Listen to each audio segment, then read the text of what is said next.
Shalom, selamat pagi menjelang siang dan kita bersyukur kita ada dalam kasih dan pemeliharaan Tuhan. Hari ini kita memang masih beribadah secara live streaming.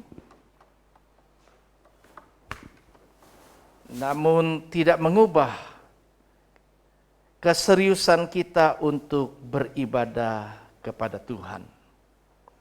Nah, saudara-saudara yang Tuhan kasih, mari hari ini kita belajar dari satu hal yang tidak asing bagi kita dengan tema menang menghadapi masalah. Satu cerita di dalam 1 Samuel pasal yang ke-30 ayat yang pertama sampai ke-25 itu mengkisahkan tentang bagaimana Ziklag terbakar dan keluarga-keluarga daripada orang-orang Israel termasuk daripada Daud dan orang-orang yang menyertainya itu mengalami masalah yang besar. Karena bukan hanya kota yang dibakar, sekalipun tidak ada satupun yang mati, namun orang-orang yang ada di sana ditawan. Mereka semua ditawan, baik pasangan hidup istri, anak-anak laki-laki dan anak-anak perempuan, dan termasuk juga kedua istri Daud. Dan kita lihat di sini bahwa segala persoalan yang kita hadapi akan kemudian kita butuhkan tuntunan firman Tuhan supaya kita bisa mengerti bagaimana kita bisa menang menghadapi masalah. Mari kita akan baca satu ayat di antaranya yang diambil dari ayat yang ke-6 dari bacaan 1 Samuel 30 ayat 1 sampai 25.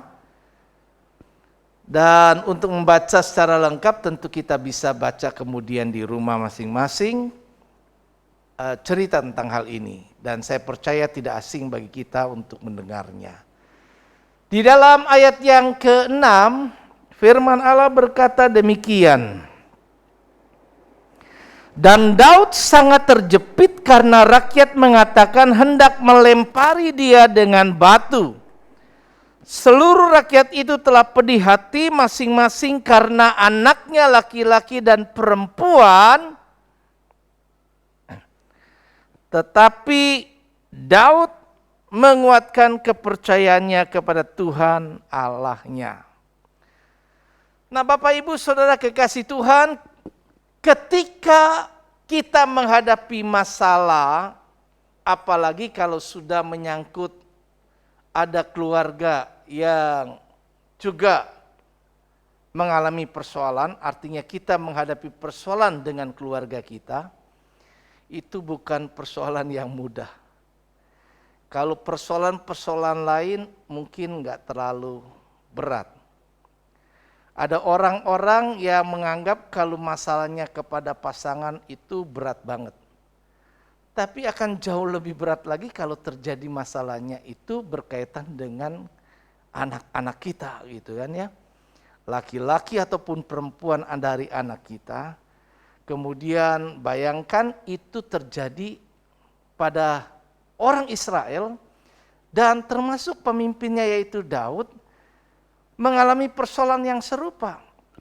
Bahkan kedua istrinya ditawan. Rakyat demikian, udah kota rumahnya terbakar, semuanya habis, kemudian keluarganya juga tidak ada, ditawan. Dan hal itu tentunya menyebabkan orang bisa panik. Masalah itu tentunya memang bisa datang kapan aja, kita nggak tahu, kita nggak bisa prediksi. Dan tidak seorang pun bisa kebal terhadap masalah. Seperti yang kita hadapi sekarang ini dengan penyebaran COVID sekalipun divaksin, tapi dengan divaksin kan tidak juga membuat kita kebal, tidak tertular. Demikian pun setiap orang percaya pasti punya masalah. Setiap kita punya masalah.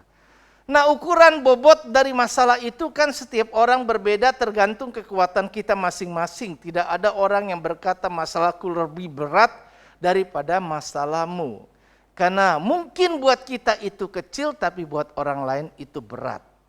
Atau sebaliknya buat orang lain berat itu buat kita kecil.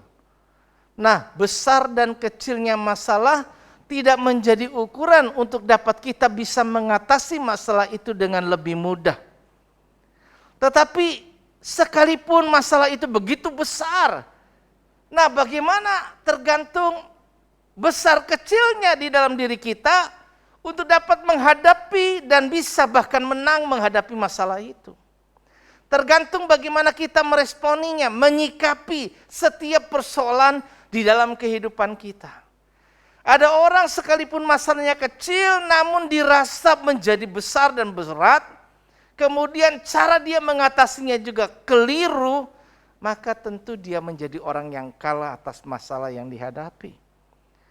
Tetapi sebaliknya kita bisa lihat di sini bagaimana kita bisa belajar dari kisah tentang Daud dan orang-orang yang ada.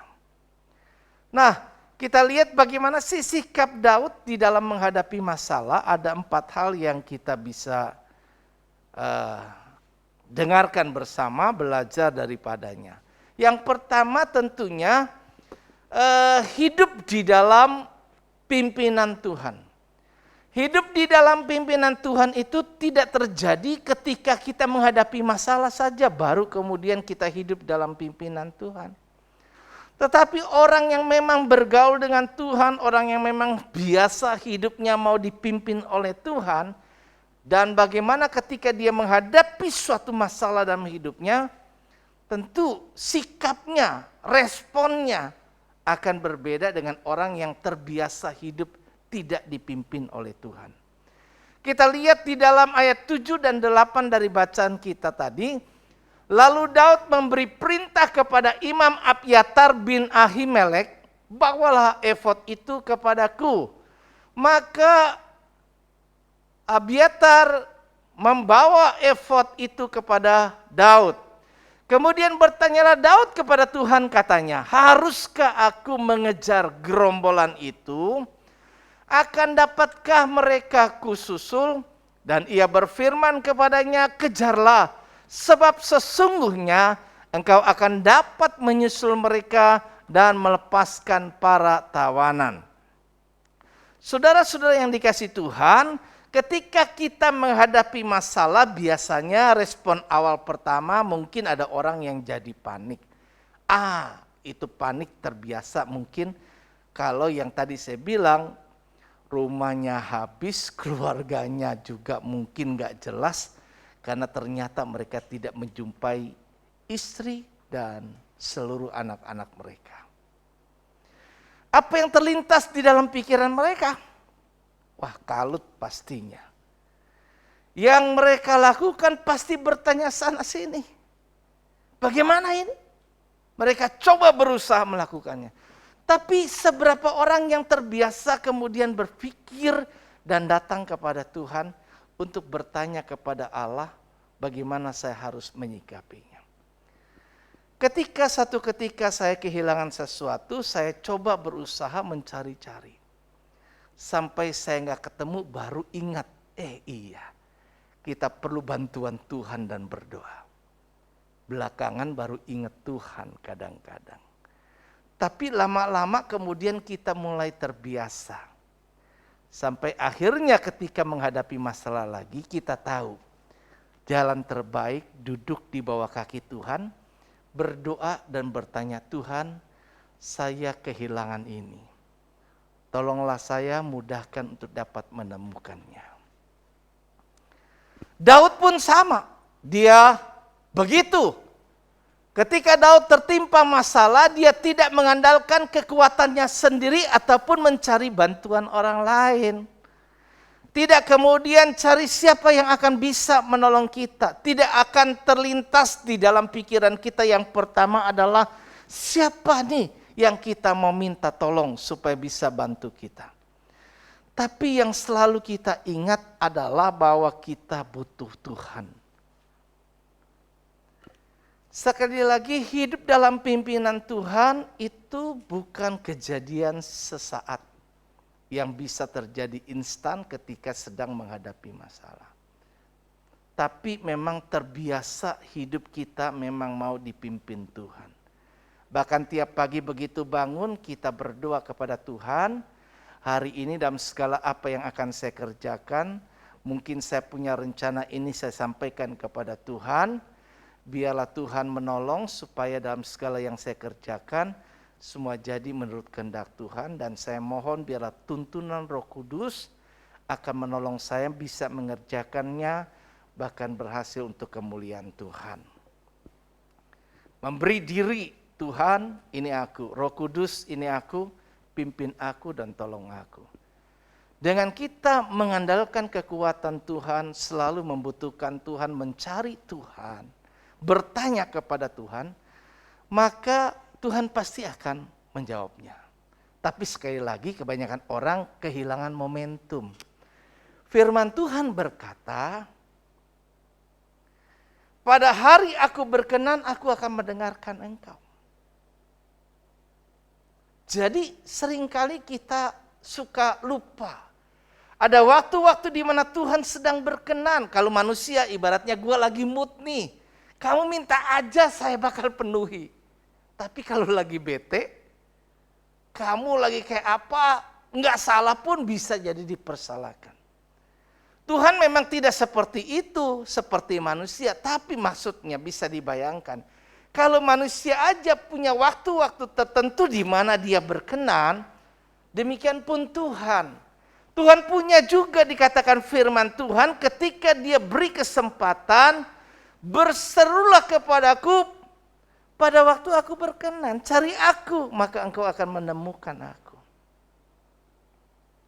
Jadi mari kita coba berusaha senantiasa mencari Tuhan, mengandalkan Tuhan di dalam segenap hidup kita. Dan tentunya yang terpenting adalah Tuhan akan menjawab kita dan memberitahukan kita jika dalam prakteknya setelah kita bertanya, berkali-kali Tuhan akan lihat, saya kasih tahu kamu, kamu taat apa tidak. Kalau kita seringkali bertanya tidak taat, lama-kelamaan, maka kita tidak akan mendengar suara Tuhan lagi. Saya pengen menyampaikan mendengar suara Tuhan itu, supaya kita belajar gimana sih mendengar suara Tuhan. Tapi dalam persiapan saya masih berpikir dengan yang lain yang harus saya sampaikan. Dan semoga suatu ketika saya bisa sampaikan hal itu. Kita lihat di sini bahwa Daud tahu bahwa kekuatan yang sesungguhnya hanya berasal dari Tuhan. Itu sebabnya bagi Daud senantiasa mengandalkan Tuhan. Dia minta supaya imam itu kasih dia baju efod. Baju efod biasa baju yang dipakai oleh imam besar. Untuk datang menghadap Tuhan dan melakukan tugas keimamannya. Ketika Tuhan mau datang kepada Allah, ketika Daud mau datang kepada Allah, maka Daud minta supaya diberikan kepadanya baju imam efod. Dia bertanya kepada Tuhan. Karena Daud adalah orang yang berkenan di hati Tuhan, maka tuntunan Tuhan berlaku di dalam hidup kita. Saya dan saudara perlu belajar dan terus berusaha agar kita juga menjadi pribadi yang berkenan di hadapan Tuhan. Sehingga ketika kita bertanya minta tuntunan Tuhan, Allah dengan jelas menolong kita, menuntun kita, memberitahu kita. Dan karena kita hidup biasa berkenan di hadapan Allah, berarti kita memang menjadi orang yang mau dengar-dengaran. Nah, kalau kita menjadi orang yang tidak mau dengar-dengaran, gak mau taat, gak mau ikut, dalam masalah yang kecil bisa menjadi kemudian kebiasaan. Kalau kita menjadi orang yang terbiasa hidup taat, dengan rendah hati kita mau ngikut. Kalau ada suara yang berkata-kata dalam hati kita, kita mau dengar. Kemudian kita tidak lagi menggunakan banyak pikiran, tetapi dengan iman kita melangkah. Kita bisa membedakan ini suara Tuhan atau bukan suara Tuhan. Dengan begitu kita akan bisa mendapatkan tuntunan Tuhan dengan benar. Itu penting. Dan yang pasti, jika Tuhan yang menuntun, kita akan bisa dapatkan. Saya pernah ngalami tuntunan Tuhan ketika beli rumah. Saya pernah, entah berapa kali saya sampaikan di dalam kesaksian saya. Ketika saya waktu di Poris Indah itu mau pindah, punya rumah yang di Daan Mogot Baru, itu saya nggak sengaja. Saya cuma main di Daan Mogot Baru. Dulu Daan Mogot Baru kelihatannya bagi saya, wah enak sekali.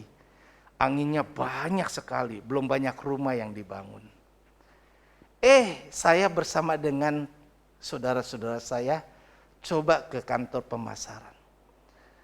Waktu saya tanya, kemudian akhirnya dikatakan harganya sekian, ratus juta. Pada waktu yang saat itu saya bertanya, saya tidak punya kesiapan uang untuk membeli. Tapi sudah menjadi kebiasaan hidup saya suka melakukan begini. Saya suka nawar dengan pikiran saya, kalau saya sudah datang saya nggak nawar, kan nyusahin cuma basa-basi. Maka saya bertanya sama orang itu, harganya sekian. Maka saya tawar harganya dulu 277 sekian. Di tahun 2000 kalau tidak salah ya. Atau satu yang kerusuhan 98-99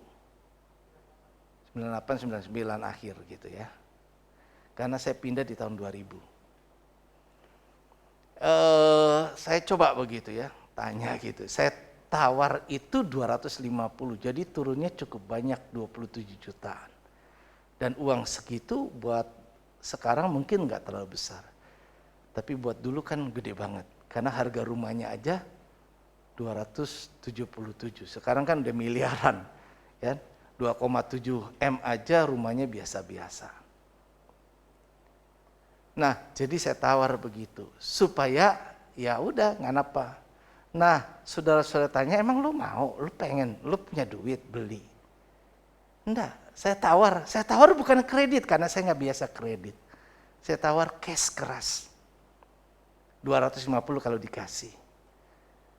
Ya salesnya nggak layanin saya karena harganya nggak masuk akal, kejauhan. Tapi kemudian beberapa hari kemudian saya inisiatif telepon dari kantor setelah saya kunjungan ke sana. Waktu saya pergi ke sana, saya telepon itu yang ngangkat kebetulan GM-nya, saya nggak tahu waktu itu.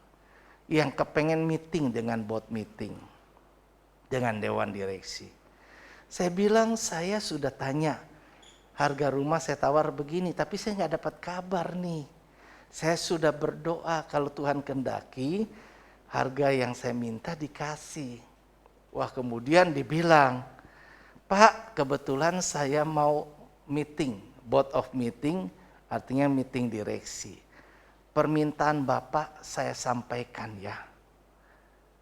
Oke, saya tunggu kabar, kemudian singkat cerita saya diberitahu, ditelepon sama GM-nya. Pak, permintaan Bapak dikabulkan. Bapak dapat harga spesial tapi hanya khusus buat Bapak. Tidak boleh dikasih tahu yang lain. Cash keras 1 bulan dilunasi. Saya bingung karena saya nggak punya duit yang cukup untuk bayar cash. Saya bilang dengan iman saya begini. Ini ngomongnya keluar gitu aja tanpa pikir banyak. Pak, sorry nih, saya mohon maaf, minta jujur aja saya bilang nih. Uang saya sekarang belum siap karena deposito saya belum cair. Jadi boleh nggak saya minta waktu nyicil 6 bulan. Oh, permintaan Bapak tadi kan segitu dengan harga cash. Baik Pak, nanti saya coba sampaikan lagi ke direksi. Singkat cerita lagi ternyata disetujui. Mateng lah sudah. Ya sudah, saya bilang. Waktu itu saya coba kumpulkan DP-nya 100 juta, sisa 150. Dibagi 6 berarti 1 bulan 25 juta. 25 juta di saat waktu saya menawar itu gaji saya sebulan gak ada 25 juta. Atau belum 25 juta.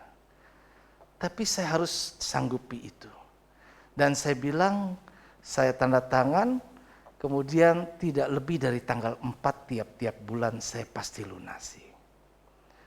Kemudian saya minta lagi kepada kontraktornya, tolong waktu itu mulai bangun dari awal, supaya keramiknya itu dari developer diganti. Saya beli keramik sendiri impor. Saya minta setiap tempat kamar dipasang instalasi AC. Saya merubah semuanya dengan biaya tambahan. Padahal untuk beli biasa aja saya nggak bisa. Tapi tuntunan Tuhan itu kalau memang dari Tuhan, itu nyata. Bahwa Tuhan bisa mengerjakan segala perkara yang nggak mungkin kalau dari Tuhan. Gitu loh, kalau dari Tuhan. Sampai-sampai akhirnya saya bisa membuktikan itu, ada berkat Tuhan yang pada waktunya disediakan buat saya, sehingga saya membuktikan tidak lebih dari tiap-tiap bulan tanggal 4 bisa melunasinya. Dan saya katakan waktu itu memang saya nggak siap untuk uangnya. Tapi Tuhan bisa siapkan itu. Dan hal yang tidak masuk akal lagi adalah ketika mau tanda tangan akte jual beli, itu developer, satu orang di developer itu kenal saya termasuk kontraktornya. Jadi saya cukup ngetop karena dapat perlakuan istimewa. Maka kemudian mereka berkata, Pak, Bapak pindahkan aja supaya waktu serah terima alamat Bapak sudah di sini. Waktu itu alamat saya kan di Gang Lilin. Oke, saya pindahkan. Setelah saya ada surat pindah, diurus sama developer, dibikinin KK dan KTP. Ada nggak yang seperti itu? Nggak pernah ada dalam sejarah. Nggak pernah ada. Beli rumah, pindah rumah, diurusin suratnya, dibikinin urus KTP, dan diurus juga kakaknya tanpa tambahan biaya. Dan yang ngurusnya adalah orang-orang pentolan di sana. Saya lihat luar biasa tuntunan Tuhan. Sampai akhirnya saya bisa memilikinya. Saya coba lakukan setelah semua itu terjadi. Untuk cici saya yang minta tolong nih, itu ada hook tanah kosong, kapling, tawarin dia buat gua. 700 juta beli tanah. Saya nawar. Kalau bukan karena kasih karunia Tuhan buat orang itu, saya pakai teori saya, nggak kena. Tetap nggak dikasih dan akhirnya nggak bisa dibeli. Karena harga negosiasi tidak disetujui. Jadi kita lihat tuntunan Tuhan itu tidak kita bisa teorikan. Tapi hidup kita ini memang harus seperti yang Tuhan mau. Tiap-tiap pribadi mengalami tuntunan yang berbeda. Jadi waktu kita khotbah, waktu kita ngajar orang itu nggak bisa berdasarkan pengajaran firman, bukan firman Tuhan tapi pengalaman pribadi, bukan itu. Tapi firman Tuhan adalah bagaimana kita butuh tuntunan Tuhan, seperti Daud pun demikian. Dan jika Tuhan telah menuntun, ada kemauan ketaatan kita untuk mendengar dan mengerjakannya, maka segala sesuatu akan berjalan seperti yang Tuhan kehendaki. Demikian pun juga kita bisa lihat. Waktu Yesus suruh ada utusan muridnya untuk mempersiapkan perjamuan kudus, kan dia bilang, pergi, nanti kamu akan ada keledai yang tertambat di sana. Kan semua itu kalau dilaksanakan terjadi seperti persis yang Yesus katakan. Jadi jika kita mau biasa hidup dalam tuntunan Tuhan, dalam pimpinan Tuhan, maka kita akan bisa lihat perjalanan hidup kita di dalam menghadapi masalah sebesar apapun juga, kita akan mampu bisa berkemenangan. Tapi orang yang mengandalkan kekuatannya, orang yang mencari cuma teman-temannya, bisa salah dan keliru. Kalau kita cuma mendapat semua masukan-masukan yang cuma berdasarkan akal pikiran manusia, mungkin kita bisa keliru.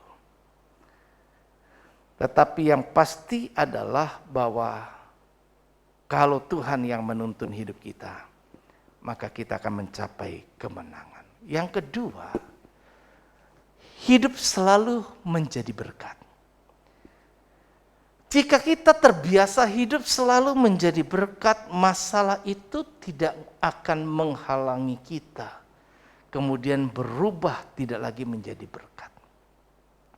Di dalam Samuel pasal yang ke-30 ayat 11 dan 12 dikatakan,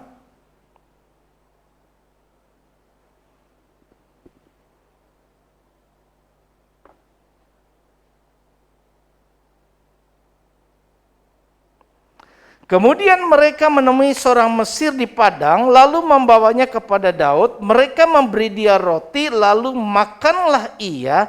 Kemudian mereka memberi dia minum air.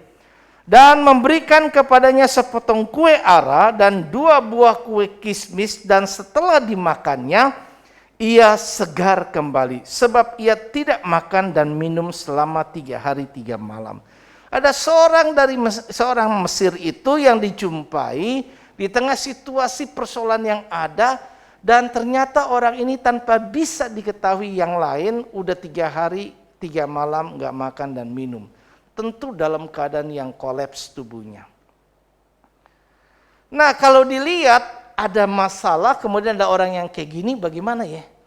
Kayaknya udahlah, pusing ngapain lu urusin orang lain, urusin diri sendiri aja belum juga bisa selesai. Tapi orang yang jadi berkat biasanya, biar dia punya masalah, enggak ada alasan untuk dia tidak berbuat sesuatu buat orang lain yang kalau kita lihat orang itu membutuhkan. Kadang ketika kita punya masalah, terus orang lain curhat sama kita, ya ampun, lu cerita kayak gini, lu nggak tahu sebenarnya hati. Apalagi paling susah jadi pendeta. Jadi pendeta seperti saya itu bukan berarti nggak punya masalah. Tapi ketika saya punya masalah yang besar kayak apa, terus orang lain cerita, saya berpikir, waduh, masalah lu sama masalah gue kayak mirip sama. Gue aja sedang menghadapi kayak gitu, susah. Gimana saya mau memberi nasihat? Kayaknya hati lagi sedang berat. Tapi ketika saya memberi nasihat, saya berikan ini dan sebagainya, saya lakukan apa yang bisa saya lakukan. Malah saya nggak lagi fokus terhadap masalah saya memikirkan masalah dia, saya mendoakan dia, saya berpikir semuanya. Akhirnya kita bisa lihat di sini berbuat baik itu mengalihkan pikiran kita dari perasaan cuma sekedar aduh saya parah banget ya, buruk banget, nasib gue jelek banget ya, apes banget ya dan sebagainya. Aduh banyak orang kok jahat ya sama saya. Cuma mengasihani diri sendiri. Tapi tidak begitu. Karena ada orang lain yang objek yang bisa kita lakukan sesuatu, bagaimana kita bisa menolong. Kita punya hati, kita berpikir Tuhan tolong dia. Tuhan tolong dia. Pergumulannya berubah lagi, sekarang cuma Tuhan saya ingat dia tolong saya. Dia datang percayakan, dia cerita masalahnya, Tuhan tolong dia. Nah mungkin Daud juga kita bisa lihat, orang-orang yang ada pada waktu itu juga melihat bahwa ini orang seperti ini. Dia nggak pikir masalah yang lain dia bawa, dia kasih makan dulu, dia kasih minum dulu. Nggak tanya kamu musuh atau teman. Baru kemudian setelah itu baru ditanya. Dari mana kamu? Siapa Tuhanmu? Budak siapakah engkau? Situasi yang keadaannya seperti itu dia butuh bantuan, tapi dia tetap bisa membantu orang lain. Senantiasa hidupnya menjadi berkat. Jadi masalah tidak pernah menghalangi dirinya untuk berbuat apa yang bisa dia perbuat untuk kemuliaan Tuhan. Dan alhasil kita bisa lihat di sini, dengan perbuatan baik, bahkan orang yang jahat kalau kita buat baik, seperti kita menaruh bara di atas kepala. Tapi kalau kita balas dengan kejahatan, kita nggak beda dengan orang lain. Masih ingat pepatah saya katakan, ya kita menjadi orang baik bukan karena orang baik pada kita, tapi karena memang kita orang baik. Jadi kalau basic dasar kita adalah emas, dimanapun kita dimurnikan akan tetap tampil keluar sebagai emas. Tapi kalau kita cuma dari jerami, ya dari kayu, akan mudah terbakar. Nah masalah apa yang sedang kita hadapi sekarang ini, setiap orang tentu berbeda. Tapi apapun masalah kita, kita percaya bahwa tidak menghalangi kita untuk tetap hidup menjadi berkat dan mempermuliakan Tuhan. Tidak kita biarkan diri kita kalah menghadapi masalah, tapi kita mau menang di dalamnya. Daud tetap menjadi berkat meskipun dia sedang di tengah masalah. Inilah ciri orang yang menang menghadapi masalah. Yang ketiga, kita belajar bahwa sikap yang dihadapi Daud dalam menghadapi masalah adalah hidup dalam semangat membara. Orang yang biasa hidup dalam tuntunan Tuhan dan senantiasa menjadi berkat, maka masalah tidak membuat dia menjadi lemah dan tawar hati. Kita lihat pada ayat 17-18, dan pada keesokan harinya Daud menghancurkan mereka dari pagi-pagi buta, pagi-pagi buta, mungkin subuh, ya, sampai matahari terbenam. Tidak ada seorang pun dari mereka yang lolos kecuali 400 orang muda yang melarikan diri dengan menunggang kuda. Daud melepaskan semua apa yang dirampas oleh orang-orang Amalek itu, dan juga kedua istrinya dapat dilepaskan Daud. Firman Tuhan berkata bahwa hati yang gembira adalah obat yang manjur, tetapi semangat yang patah mengeringkan tulang. Jika kita menghadapi masalah kemudian kita punya semangat, biarkan menjadi kalah, lemah, loyo, nggak semangat, yuk melayani. Aduh, nggak dulu deh, nanti deh. Kenapa? Dia pikir saya sedang masalah berat.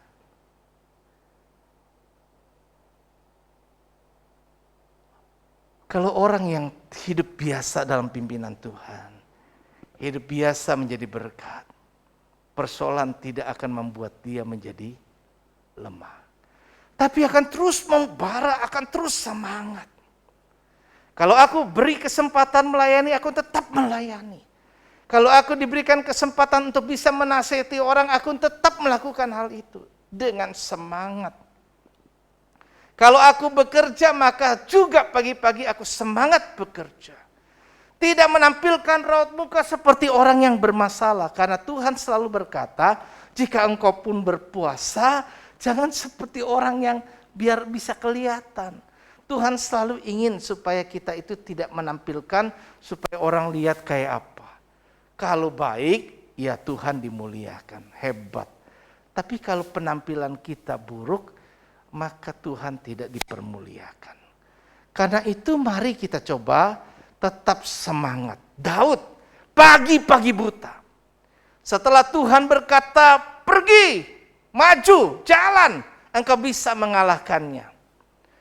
Maka pagi-pagi benar,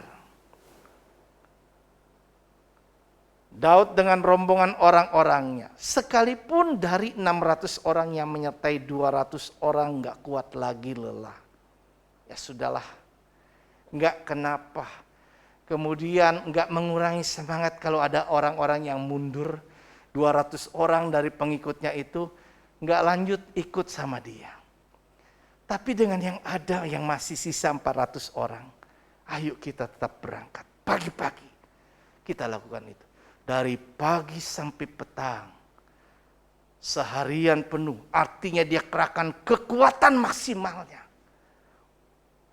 untuk dapat mengalahkan setiap persoalan yang dihadapi.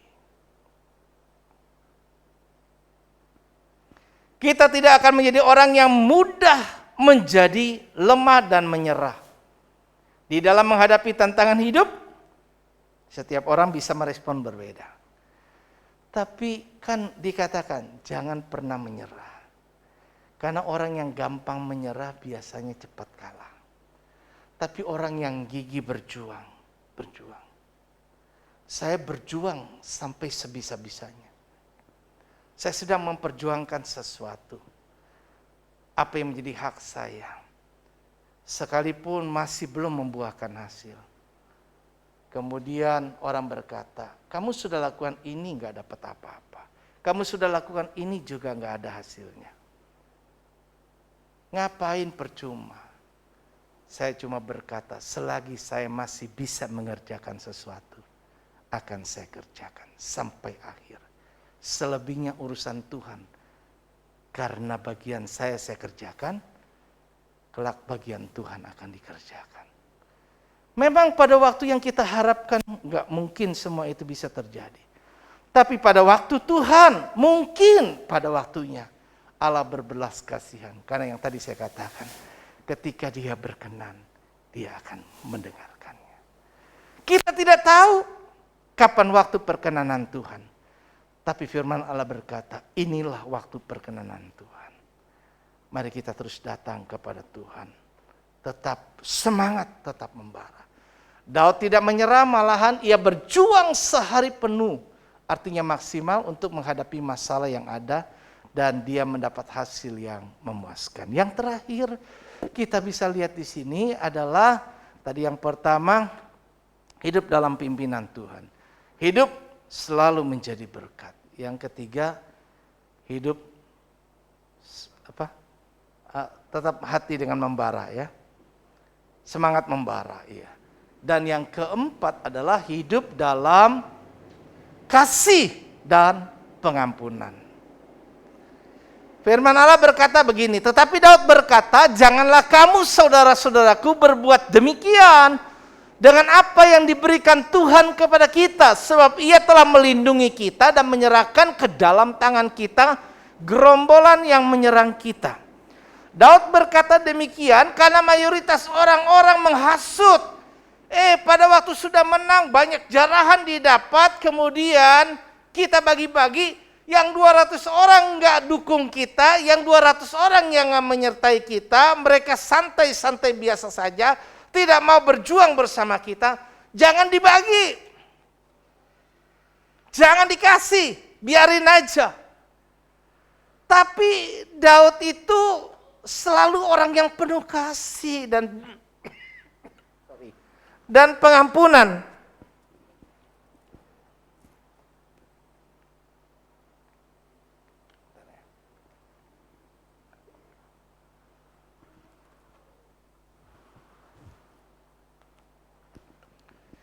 Hidup biasa penuh kasih dan orang yang bisa mengampuni. Jadi orang-orang yang demikian kita mungkin biasalah. Kadang ada orang-orang yang bisa nyakitin kita, kecewaan kita ya. Oke. Ya. Daud tidak membiarkan dirinya dikuasai oleh kemarahan banyak orang yang mungkin membuat kita kecewa. Terutama saat kita berada di tengah masalah. Namun agar kita bisa benar-benar menjadi seorang pemenang, maka kita harus bisa atau berani pun juga memberi pengampunan. Nah, saudara-saudara, kita bisa lihat memang kadang di dalam kita menghadapi masalah, kadang-kadang mungkin ada orang yang meninggalkan kita. Ketika kita menghadapi masalah, bukan orang mendukung kita, bahkan melemahkan kita. Kemudian ketika kita menang atas masalah dan mendapatkan sesuatu, kemudian kita rasanya biar lu tahu rasa. Karena kamu nggak mendukung saya, maka kita buat seperti apa? Kita balas dendam dan seterusnya. Mungkin ada orang yang biasa seperti itu hidupnya. Dulu saya juga berpikir begini, kamu baik, saya bisa lebih baik. Kamu jahat, saya bisa lebih jahat dari kamu. Kenapa? Ketika kita dijahati, tentunya hati kita benar-benar marah. Tapi saya belajar satu hal. Nggak beda kalau kayak gitu. Seperti di dalam perjanjian lama. Mata ganti mata, gigi ganti gigi. Yang lain juga sama bisa kayak gitu. Tapi Tuhan katakan kan selalu ngajarinnya lebih dari itu. Ini bedanya kekristenan dengan yang lain. Yesus selalu membuat kita bisa menang menghadapi masalah. Bukan dengan membalas semua kejahatan dengan kejahatan. Tapi dengan kebaikan. Katakan firman Tuhan, kalahkan kejahatan dengan kebaikan. Jadi ada kasih yang bisa diwujudkan. Kasih menutupi banyak sekali pelanggaran. Kasih menutupi banyak sekali dosa. Artinya menutupi adalah Bukan menyembunyikan, tetapi ya sudah tidak diperhitungkan. Sudah tidak disebarluaskan, oh dia tuh menyakiti saya loh. Tidak diceritakan kepada orang lain, dia itu wah begini loh. Tapi kasih itu menutupi. Biar dia salah kita gak perlu ceritain ke orang lain. Biar itu menyakitkan, biarlah itu dalam hati saya. Tuhan, Engkau tahu apa yang saya alami. Dan saya berdoa kepada Tuhan, berkati orang-orang itu. Tolong mereka, buat mereka berhasil. Buat yang terbaik bagi mereka. Kalau saya nggak bisa buat yang terbaik buat mereka, biarlah Tuhan buat yang terbaik bagi mereka. Saudara, itu yang dilakukan Daud kepada orang-orang yang lainnya. Maka itu akhirnya menjadi ketetapan yang berlaku selanjutnya. Bahwa yang berjuang di medan perang dengan yang tidak berjuang pun akan tetap dapat yang sama. Di dalam praktek kehidupan kita memang kita tidak sedang menghadapi medan peperangan. Tapi contohnya misalnya kalau ada orang yang menginjil, ya kita utus mereka berjuang dalam penginjilan. Wah, masuk desa, jalan ke pegunungan, semak-semak, bahkan juga menghadapi ancaman bahaya. Makan seadanya dan sebagainya. Tapi ada orang yang mendukung program misi mengutus orang ini. Membiayai dia atau mendukung doa cuma sekedar itu. Tapi bagi Tuhan tetap upahnya sama. Mereka yang berjuang di sana maupun orang yang mendukungnya. Kalau kita ada orang-orang yang mendukung di sini untuk orang-orang yang melakukan misi bagi Tuhan. Berjuang di sana untuk penginjilan memenangkan banyak jiwa. Upah kita tetap sama. Buat ibu-ibu orang yang gak mampu pun, saya gak bisa melakukan banyak hal. Tapi doa lutut kita kepada Tuhan, tangisan kita, pergumulan kita buat orang-orang itu, juga dapat ganjaran yang sama. Maka kita bisa lihat di sini, mari kita belajar seperti Daud. Dalam menghadapi masalah, maka kita akan tetap mampu memberi kasih dan melepaskan pengampunan. Ada banyak orang yang mungkin menyakitkan hati kita, tapi jangan sampai membuat akar pahit kita tumbuh.